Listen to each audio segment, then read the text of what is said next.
The conflict in Ethiopia's Tigray region has triggered one of the worst humanitarian crises in the world. Fighting erupted again last week between Ethiopian government forces and the Tigray People's Liberation Front. Each side accuses the other of initiating the attacks, while millions of people are facing severe hunger due to the region's worst drought in 4 decades.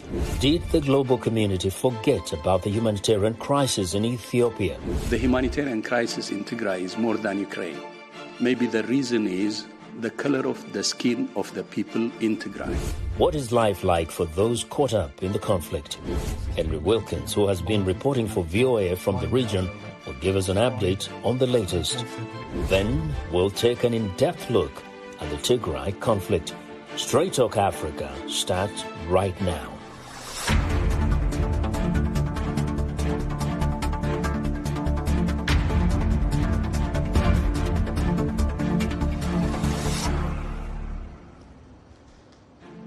Welcome to Straight Talk Africa. I'm Vincent Makori in for Haiti Adams. This week we are discussing the volatile crisis in the Tigray region of Ethiopia. Fighting erupted last week between Ethiopian government forces and the Tigray People's Liberation Front, breaking a fragile truce and pushing further the citizens of the region into a dire humanitarian crisis. Henry Wilkins has been reporting for VOA from the region and gives us an update that we recorded earlier from Addis Ababa. Today, he's heading again to the Tigray region. The fighting started again on Wednesday last week, bringing to an end a 5-month ceasefire. Right now, who resumed the fighting is unclear. Both sides have blamed each other. The fighting has taken place around the town of Kobo, which is in the Amhara region on the southern border with Tigray. At the moment, it does sound like the fighting is spreading south in the direction of Weldia. Last year, Tigrayan forces came within 200 kilometers of the capital. Right now, they're around 400 kilometers away. There was a government airstrike on Mekelle in the capital of Tigray on Friday. Reports said that it killed at least 7 people, some of them children, after accusations that it hit a kindergarten. So the government has denied this and accused the TPLF of doctoring images.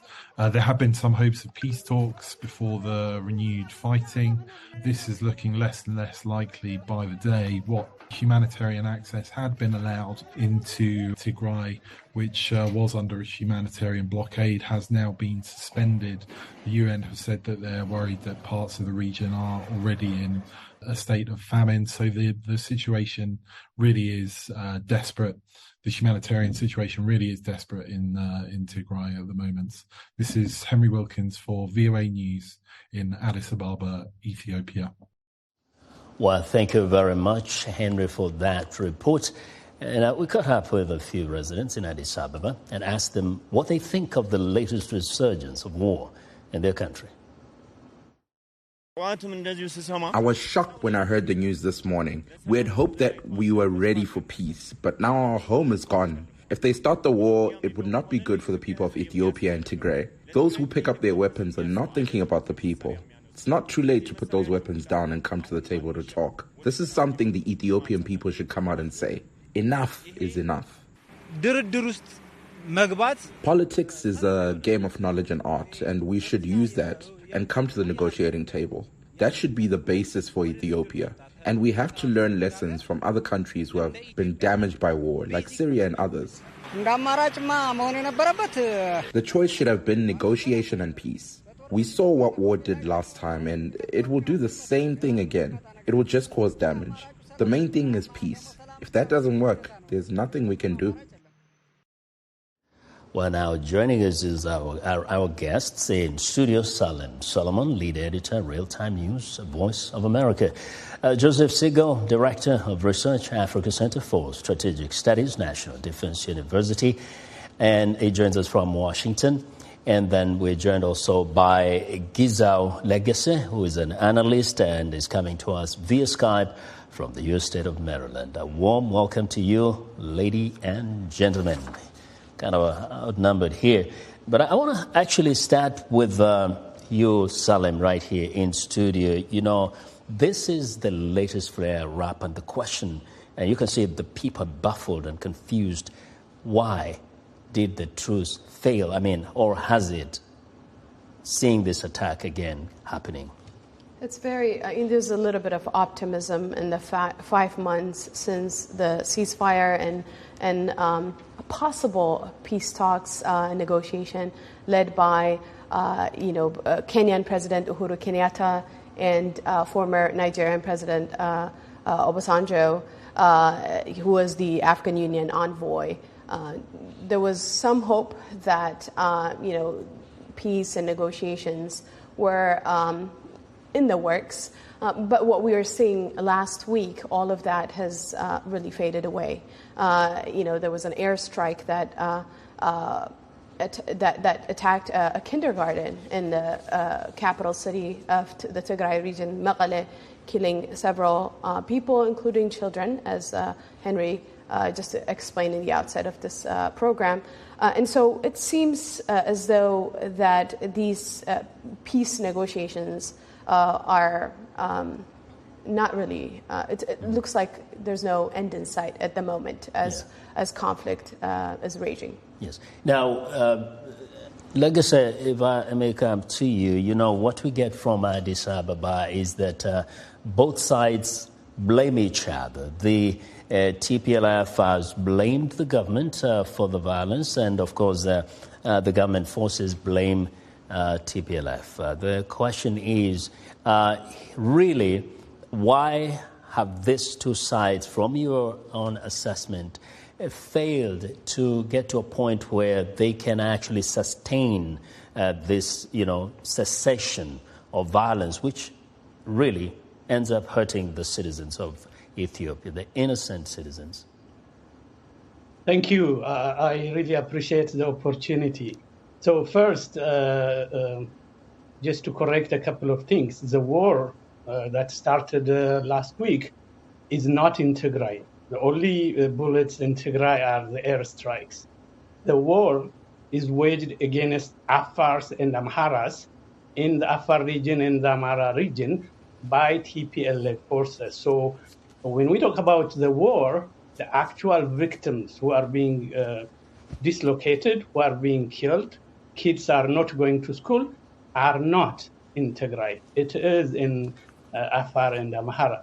Second, this morning, according to government statement, TPLF has launched 3-pronged attacks against the Amharas in Gondar and Sekota. Now, to go back to why didn't the peace process work, I think the facts are on the ground. The Ethiopian government still is asking for negotiations without preconditions. I will repeat it because this is such an important factor. Ethiopia is asking negotiations without precondition. It is TPLF that stated, even the letter Dr. Debretsion wrote to the United Nations, to Secretary Blinken and to other people, clearly states they have preconditions, including territory, including power, and all of that stuff. Second, they rejected the African Union. Let's remember the African Union and Obasanjo had the support of the U.S. Department of State, the United Nations, and even the European Union. So the peace process is not working because TPLF wants to get everything before negotiations. Well, of course, TPLF has a totally different perspective. But I want to come to you, Mr. Siegle, from an international point of view, and we know the U.S. has been involved also in these negotiations. We have even seen that conversation going on right here in Washington, D.C., probably last year or the year before. Why do you think this has persisted? Is it just about the precondition issue, or are there points, are there issues on both sides that are making it impossible for the country to maintain a truce and a ceasefire, at least for the benefit of the citizens of Ethiopia? Yeah, well, I think we need to, recognize that the parties are dealing with very difficult issues. And so it's always been the expectation that this is going to take time to resolve. fundamentally, this is a political problem. It's an issue of how Ethiopia is going to operate as a federal state and the respective roles and authorities that the respective regions are going to have vis-a-vis the federal government. And that is what the Tigrayan leaders have been challenging. And, their intent really has been to create a high degree of autonomy for Tigray and have even floated the idea of secession. And so at the core, this is about how do you keep Tigray in Ethiopia in a functioning, as a functioning state. And these are hard issues.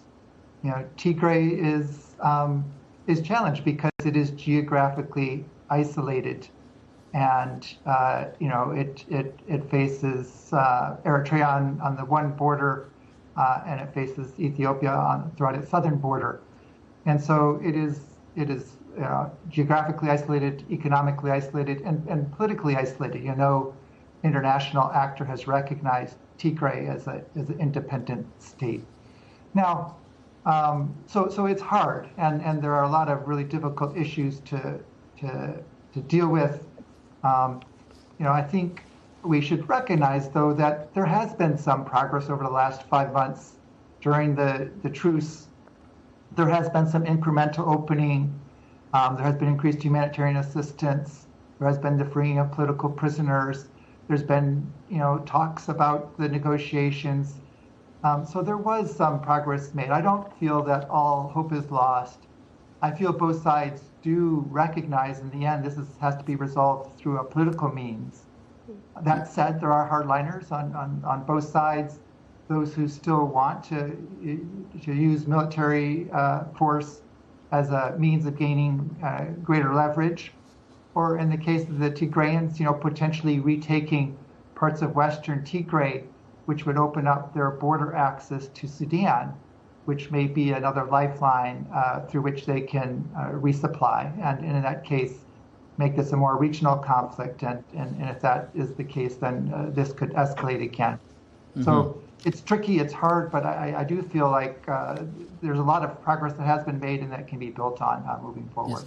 So in few words, really, would you say what we're witnessing now is kind of just a setback, but there's goodwill, there's a desire to actually resolve this and have a country intact, peaceful, and moving forward?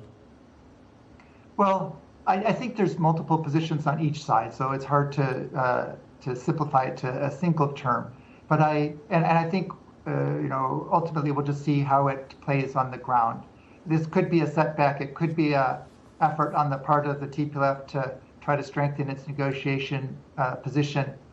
On the other hand, this may be part of a broader offensive on the part of the TPLF. They may be trying to take back the border areas in Western Tigray and really change the geostrategic dynamic of the conflict. So we don't know for sure, but I think the broader political dynamic isn't all hopeless. I think there has been some genuine progress and interest on all sides that can be built on. Yes, and we know that whenever this happens, when two sides engage in conflict, there are human beings in between. There are human beings suffering. So I want to go now to the World Health Organization's Director General, Tedros Adhanom Ghebreyesus, who suggested that racism is behind a lack of attention paid to the plight of civilians in Ethiopia's war-shattered Tigray region. Let's take a listen.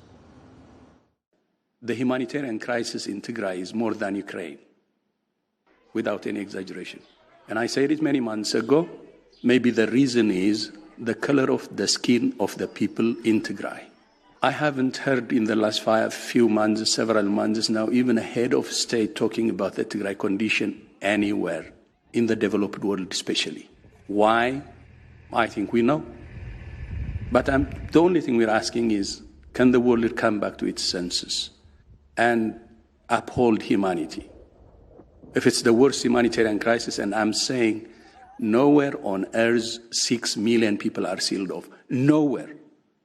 From basic services, from their own money, from telecom, from food, from medicine.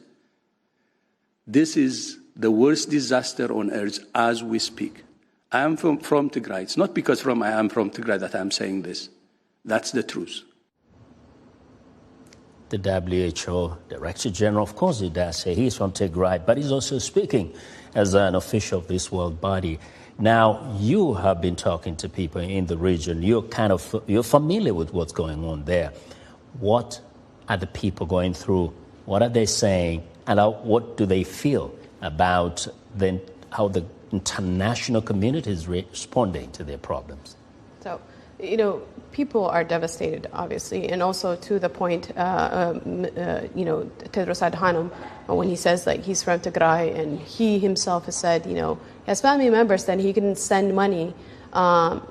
Understandably, he's distraught, and he's also using his position to make a point about humanitarian issue. This is not a political issue,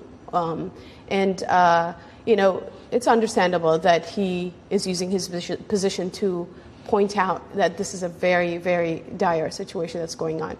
He mentioned a point about race, because it's very complicated, and rightfully most Africans believe and see that their plight doesn't get enough attention as much it would get when you see Western countries. Ukrainian issue is one of the examples we can think of. And historically, you can bring up so many examples like this. The Rwandan genocide is one example where this kind of race issue was raised. It's very complicated, and because during the time in 1994, there was a parallel conflict happening in Kosovo, and the Western world, international community banded together and acted quickly.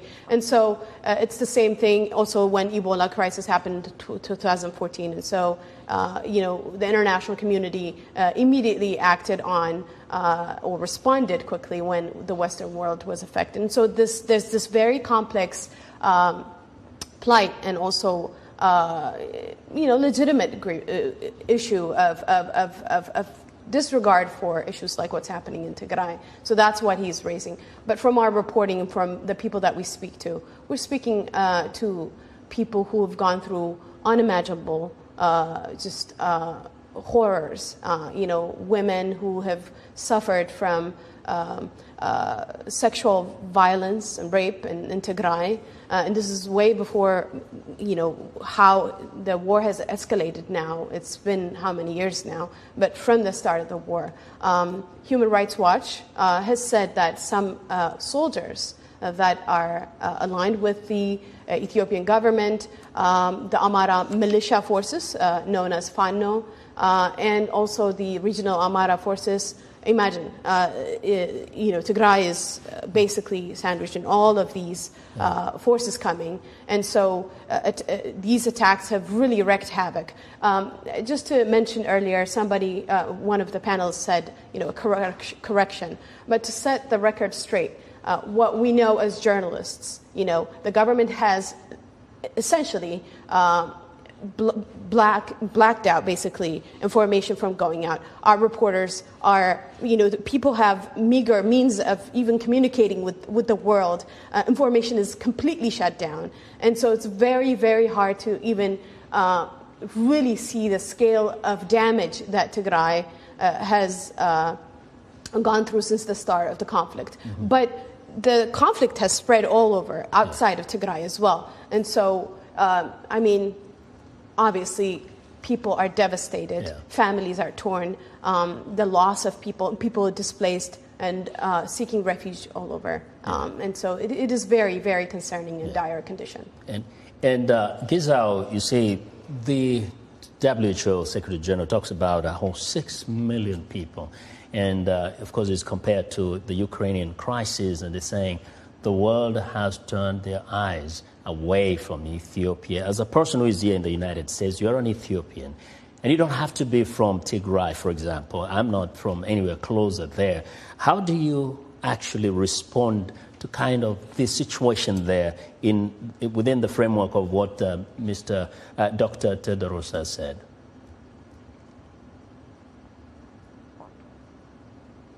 I think we have an... Okay. Dr. Tedros, as we know, was chairman of the TPLF. And as we know, TPLF ruled Ethiopia for 30 years. And his statements are basically a reflection of the very ideology and the narrative that his organization has been waging for 30 years. Dr. Tedros did not address the people of Wallo, Afar, Gondar that are still occupied by the TPLF forces. But I wanna go back. A more important discussion, in my opinion, is why this conflict. How is it difficult to solve this conflict? Before I go there, there is no region in Ethiopian history, in the long Ethiopian history, there is no region called Western Tigray. Western Tigray was created by the armed annexation of land from Gondar by the TPLF about 30 years ago. Now I will go back to the real issue you raised. What is the real problem? In my opinion, that there are two problems in Ethiopian politics that are really complex. I appreciate the other guest stating that it is very complex. One is ethnic federalism, not federalism, ethnic federalism. About 30 years ago, the TPLF, without participation from the vast majority of Ethiopians, instituted ethnic federalism. So in Ethiopia, politics is not about ideology. It's not about ideas. It's not about values. It is about ethnicity. It is about identity.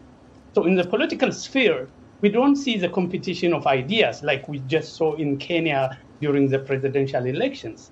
What we see is competition among ethnic groups.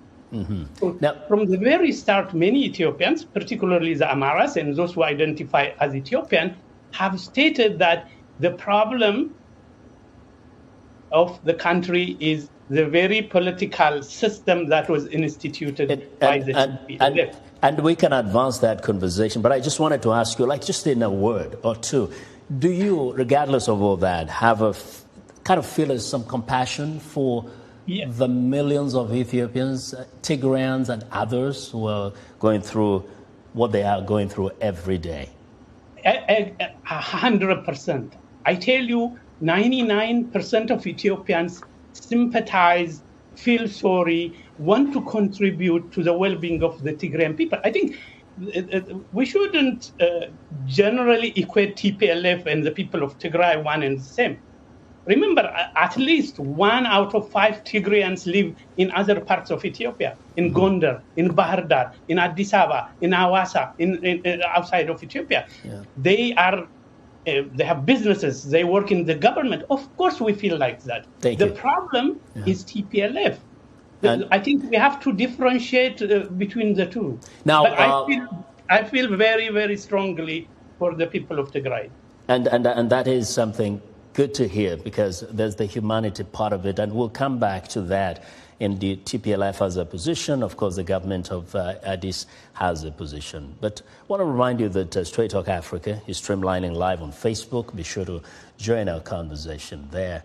And we're also on Twitter at VOA Straight Talk Africa. We'll be right back. Health, wellness, sport, beauty, medical breakthroughs. Healthy Living cares about your well-being. What are the main health concerns in Africa and around the world? Find out the latest on coronavirus. Connect with our experts and ask them questions. How long does the virus stay? Join me, Linor Moudou, in Washington every week on Healthy Living, right here on VOA.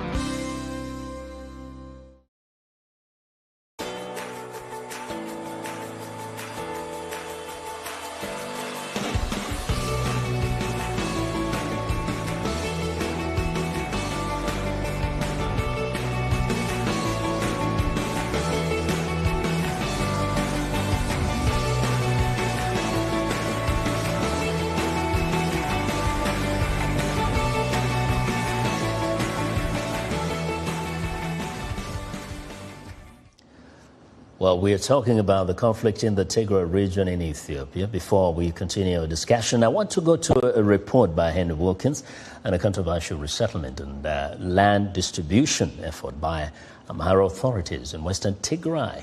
Henry gained rare access to the town of Maikadra and spoke to ethnic Tigrayans who claim they're being forced from the region and ethnic Amharas who claim they're neglected because of new arrivals.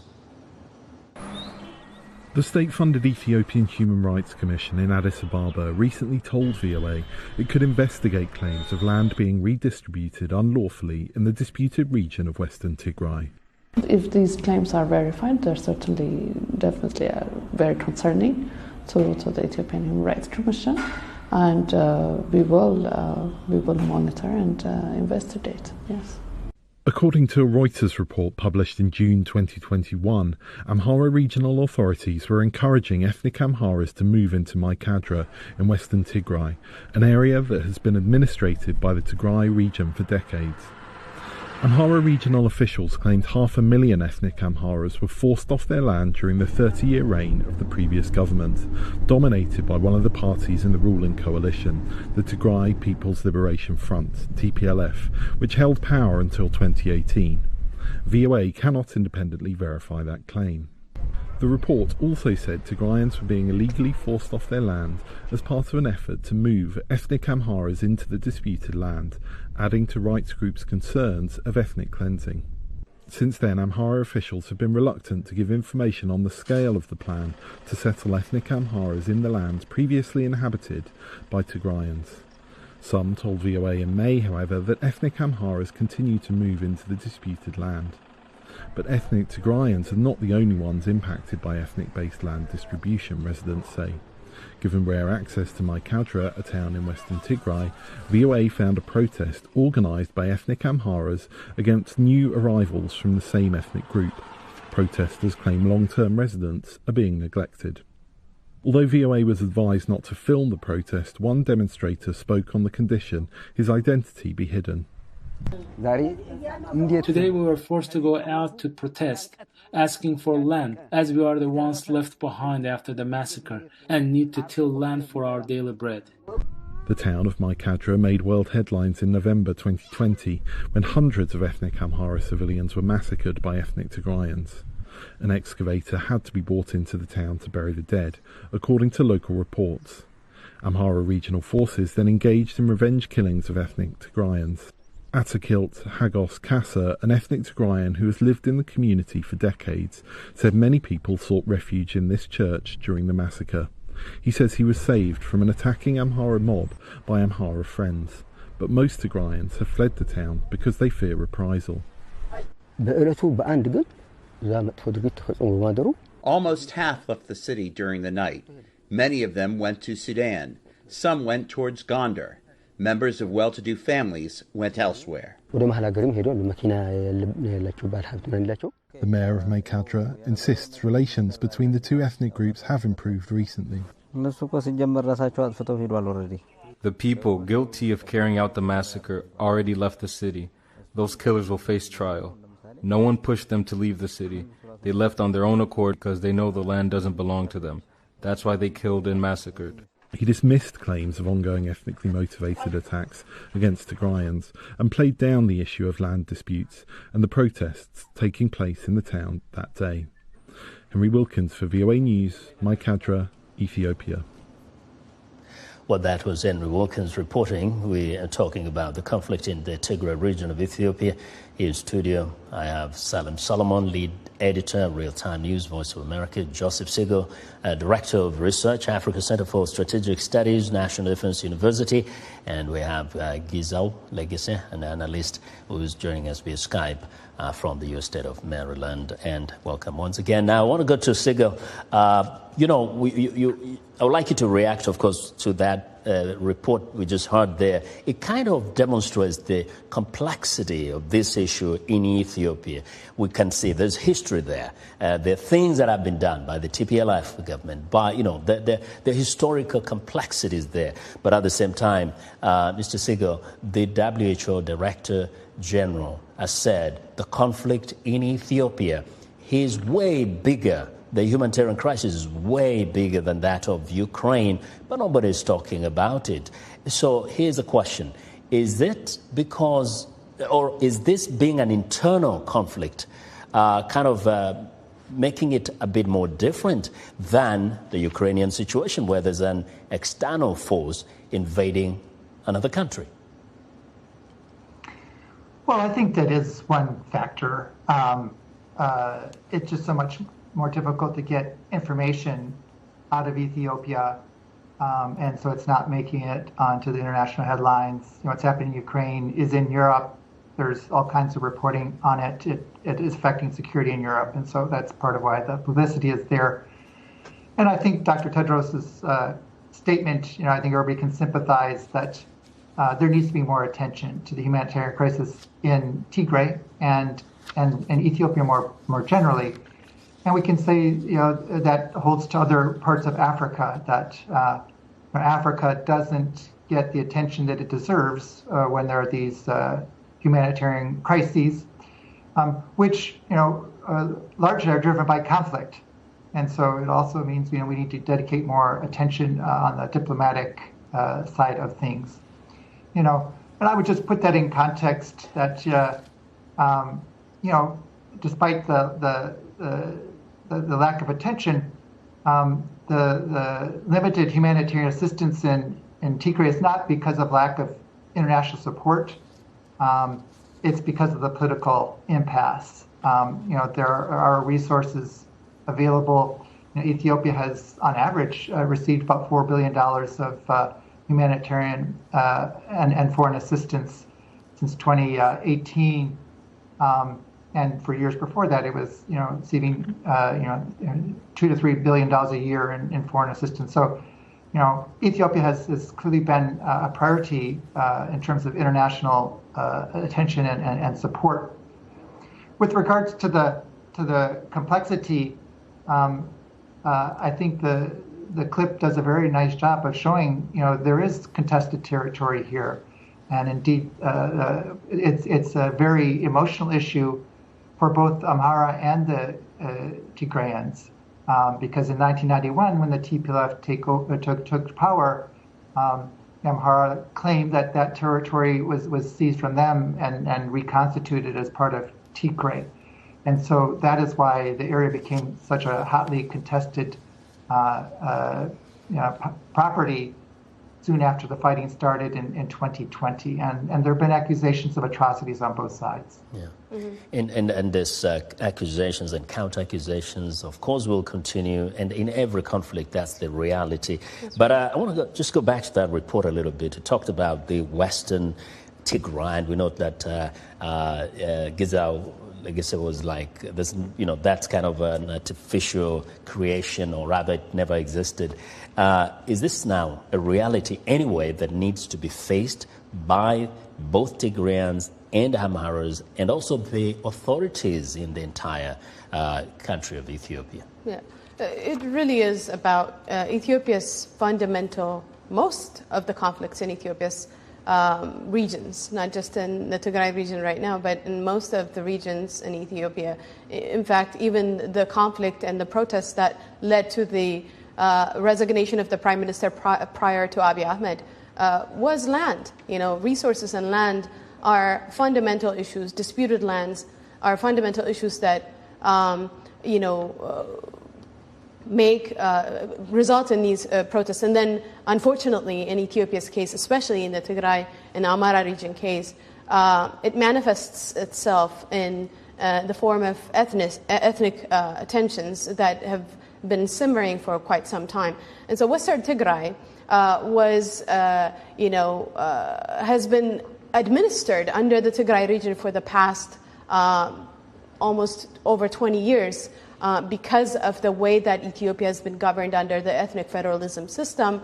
And so, because one of the parties within the ruling coalition of Ethiopia, the four parties within the ruling coalition, which had a significant amount of clout and power, which is the Tigray People's Liberation Front, administered Western Tigray.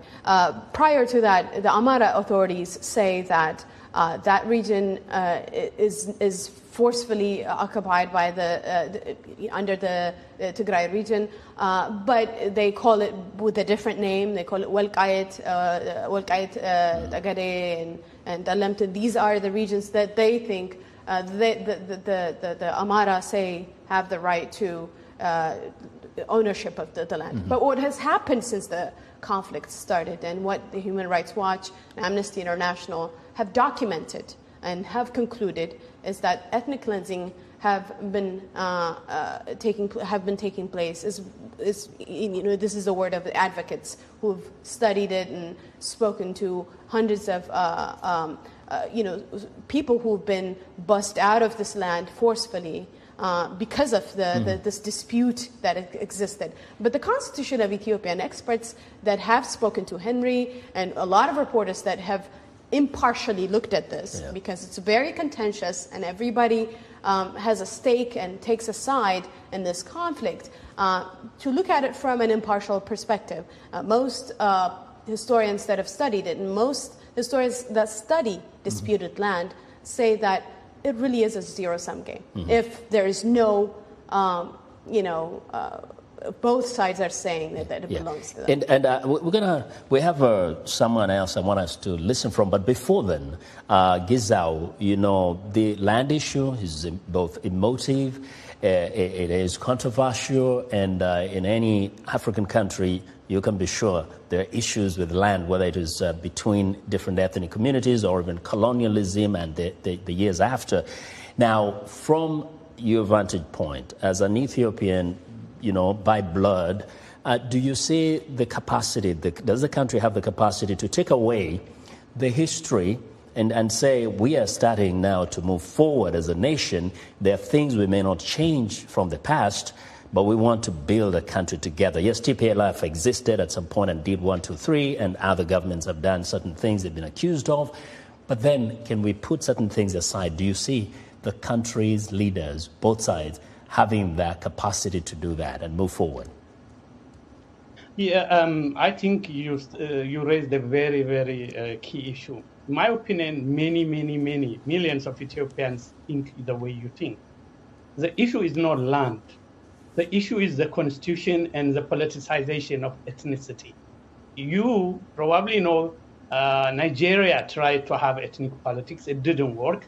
They divided and changed, got rid of ethnic politics. In the constitution, they bar organizations from organizing around ethnicity. Kenya, we just had an election. They don't allow political movements around ethnicity. Yugoslavia went into, war because of ethnicity.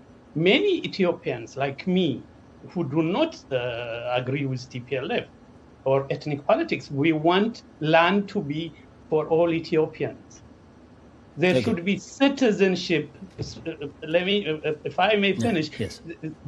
There should be a constitution which prioritizes citizenship rather than ethnicity. If we allow the current political order to continue, the ethnic fights will continue. So I'm hoping the Western countries and my friend Joseph will look at this out of the box. Ethiopia needs a new political dispensation that addresses ethnic grievances, but is centered on liberty, on democracy, on individual rights. And that is a real valid point in any country. And I like to hear many times people talking about that issue on both sides, including where it affects them, not just pointing the fingers to the other side. Joseph Siegle, because I know you will be leaving us soon, give us your take on some of what you've had as some kind of a reaction to what both Salem said and Gizao. Yeah, well, I think the issue of ethnic federalism is the core problem that Ethiopia is facing. And it makes it, I think, even more difficult and different than what we see in other conflicts in Africa. There are few things people agree on in political science, but the issue of overlapping your ethnic boundaries and your political boundaries as being a bad thing. That is something that, nearly all political scientists would agree on, and it has been shown by empirical evidence with some of the examples that we've already heard. It really is just amplifying and polarizing these social tensions. And importantly, people forget this was not how Ethiopia was organized prior to the institution of ethnic federalism in the early 1990s. Ethiopia was generally considered to have less acute ethnic divisions than what we see in other African countries. But when you've defined political boundaries on ethnic terms, then of course you're just encouraging ethnic nationalism and more fragmentation within the country. And so it's a very challenging problem, diplomatically, constitutionally. And so I think that does need to be the focus of negotiations moving forward. How do you keep a federal structure so that there is a great deal of local control and influence and interest being represented in a country the size of Ethiopia, but without making the ethnic lens the focus of that? Yeah, and indeed, it's a struggle in many countries, and one hopes that all parties would work to make the country work as a unified nation. Because again, you have to remember, there are other ethnicities that are so small. They are minorities. How about them?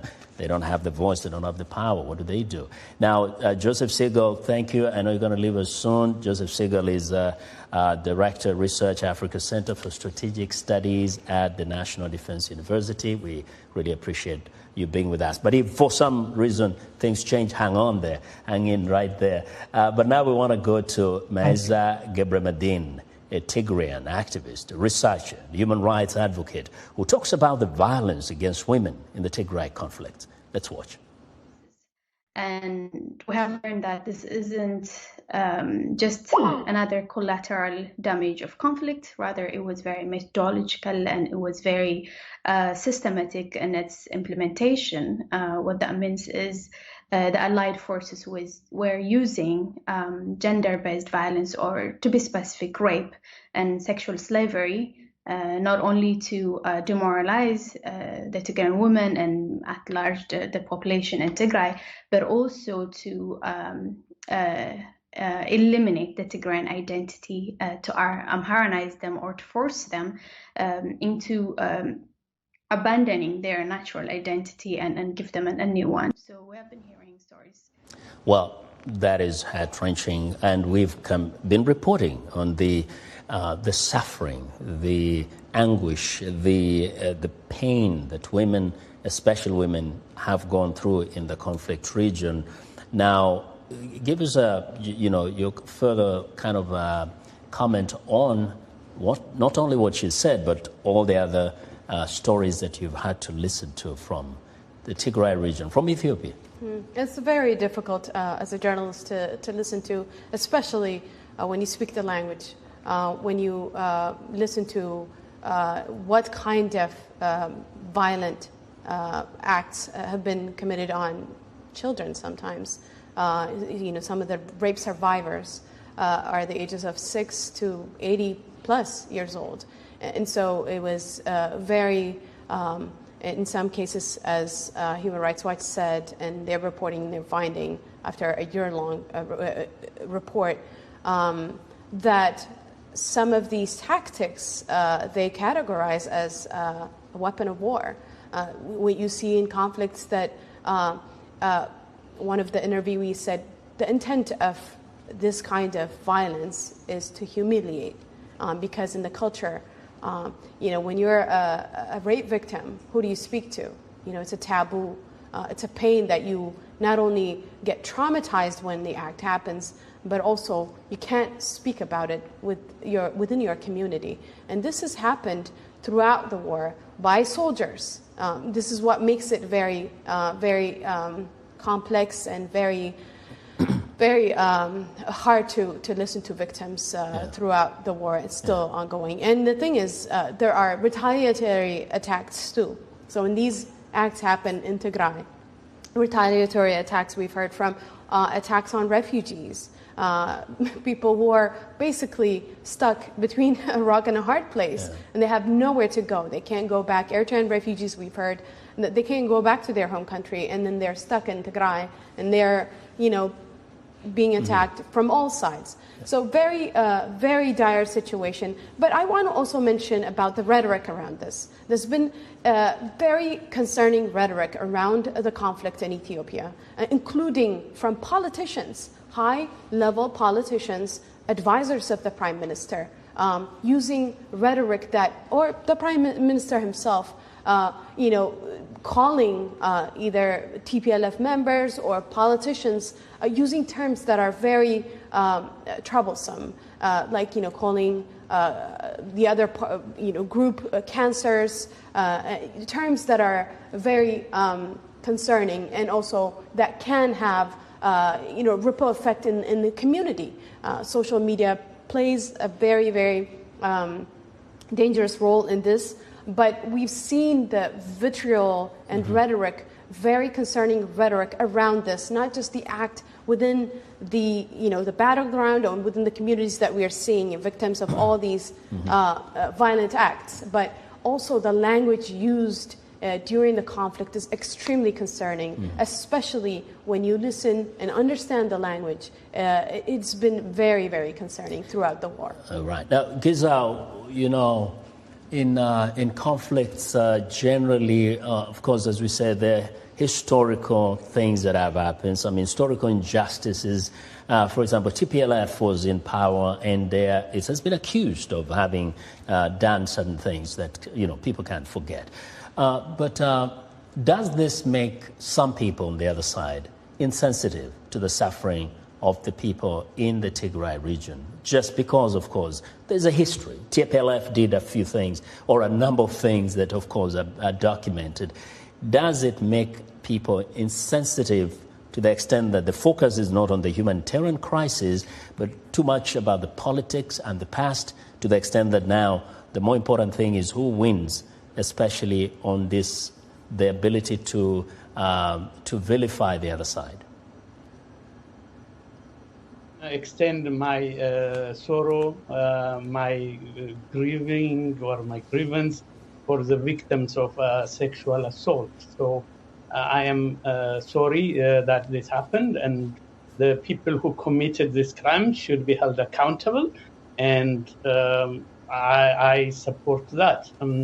Second, Salam forgot to mention that when the TPLF held a vast swath of Wallo and Afar, there were women who were raped, who were humiliated. So the sexual abuse, the sexual attack has happened on both sides. It is a war, and there have been crimes from both sides on the people of Ethiopia. So to me, the most important thing, I know this as a fact, is I don't know, I'm sure you guys have done some reporting.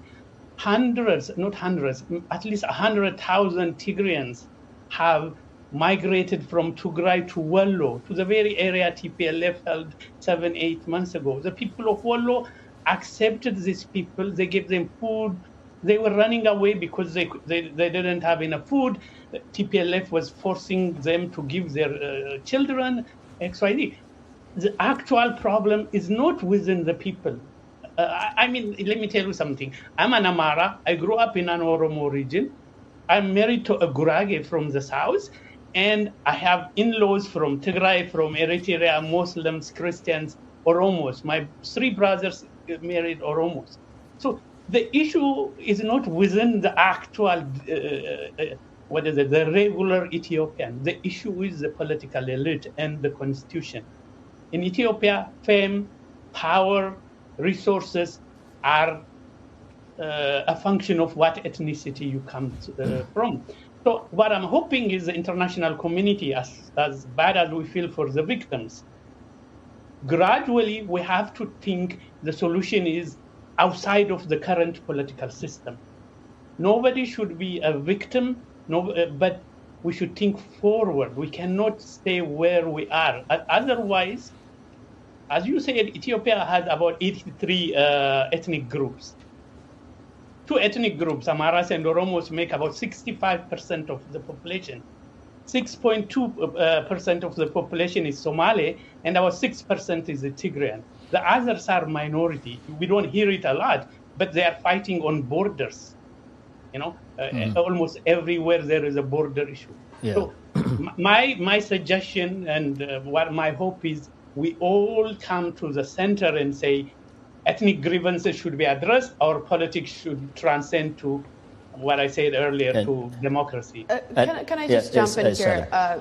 I did not. I don't think when we were talking about the Tigray, the sexual violence victims, survivors of rape in Tigray, it's because we focused on that. Obviously, because retaliatory attacks happened. We've heard also. I've reported myself on survivors of rape in the Amara and Afar region as well when conflict spread to those regions. But fundamentally, to your question about earlier, why is peace likely? Why is this negotiation not happening? Or why did it fall through?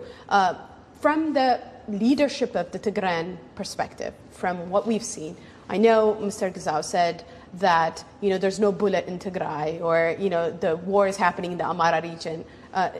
If you look at the bigger picture, from the Tigrayan perspective, what the leadership has said, this is a fight for survival for them. Essentially, Tigray has been sealed off. You're talking about people with no humanitarian aid until April. This is why the ceasefire and the 5-month lull from all of this conflict was, people were optimistic about it because, in April, at least the World Food Program was able to at least get in food into the region. They're sealed off. No banking, no communication. These are not rights that are unique to a certain population. These are human fundamental rights. So for them, how do you have all of these taken away from people and ask them to come to the table to negotiate? Mm-hmm. That is the fundamental thing. So for them, in fact, the leadership, the top leadership, Debretsion Gebremichael was saying, he wrote an open letter to the world because everybody was concerned about negotiations falling through, not bearing any fruit. He wrote a letter saying, we, the people of Tigray, are fast approaching the point at which we face death, whichever way we turn. Our choice is only whether we perish by starvation or whether we die fighting for our rights or our dignity. This shows you the level. It's very ominous to even read about it, read it out loud like this. Yeah. But this shows you the level of desperation, you can say, that the leadership is facing in the amount of strife that we are hearing in terms of basic necessities of food and other basic necessities being taken away from millions of people in Tigray. Yeah, and we are just hoping I wanted to hope for the best because there is a ship that has just now docked in Djibouti that is supposed to bring food from Ukraine. Yes. And so hopefully that will reach the people. Can I say something? Yes, you can go ahead, please. Yeah, first of all, I appreciate Salem reporting on the sexual violence in the Amara region. I am sorry I didn't know that. I apologize. Second, we all Ethiopians want basic services to restart in Tigray.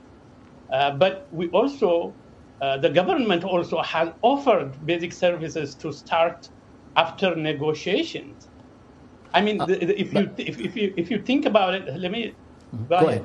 I wanted to say, yes, in terms of what the government has offered and what the TPLF is demanding, actually I wanted you to kind of mix that up. In terms of when it comes to the conditions or preconditions, is it unrealistic for both sides to give certain preconditions, including the TPLF, especially when it has to do with demanding certain necessities for the people before you can negotiate?